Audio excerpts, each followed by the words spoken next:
One of the biggest challenges I work with the high performance clients that we coach around the country is this concept of learning how to say no. My name's Kate Simon, and I coach leaders, entrepreneurs, and business owners all over the country to maximize their personal potential to hit their goals. So the reason it is so important to understand the value of no is because as you become a successful entrepreneur, you're going to notice that more and more opportunities are presented to you. And if you're not careful, and if you don't know exactly what your goals are, every single opportunity that's offered to you is going to be exciting enough where you're going to feel validation for that opportunity, and you're going to feel pressured to say yes. Now, we see this in our industry, which is real estate. We see this when we have high performance real estate agents and they're offered to be, on the front page of a magazine, speak on this panel, speak on that stage, go on this podcast, come do a team meeting over here.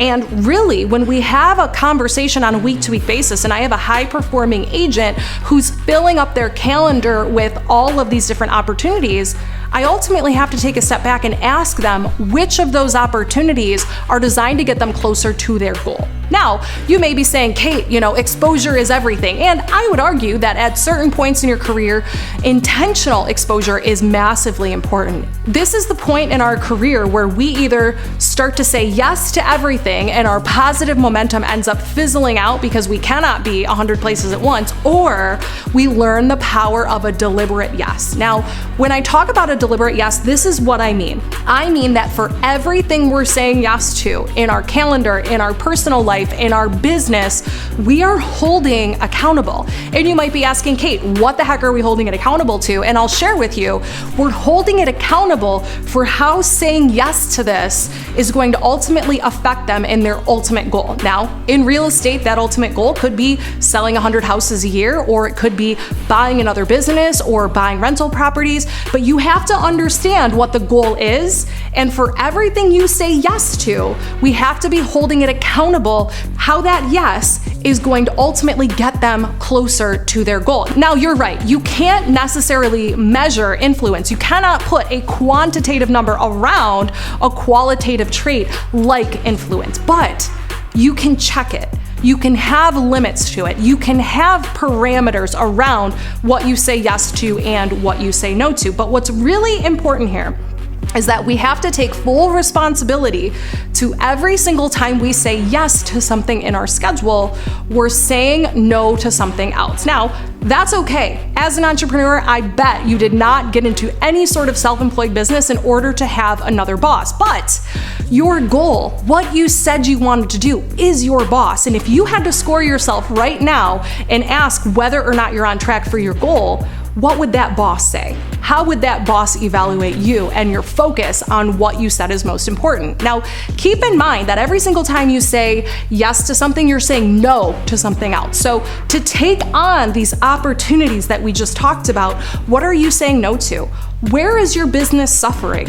Where are you out of the office 5 days a week and not plugging in with your people and doing those high impact one-on-ones that we talked about in another video? So when we're deciding whether or not this opportunity is something we can say yes to or say no to, there's a couple things that I encourage our clients to keep in mind. And number one, I would encourage them to always have like a period of time in which they're able to respond. So if somebody says, hey, Kate, oh my gosh, we just had an opening on the podcast this week. Can you come in and can you record on the podcast? I am not going to respond right away. Now, I may say, hey, let me give you some time, or hey, let me think about it, I'll get back to you. I'm gonna tell them right away, but I am not going to respond right away because as a human being, validation feels really good. As a human being, I would love to be the expert on a podcast where I can just hear myself talk, right? Like that feels good. Everybody feels good when they're validated and they're an expert on a subject. And if I'm really honest with myself, I have to ask myself, what is the intended outcome of that exposure?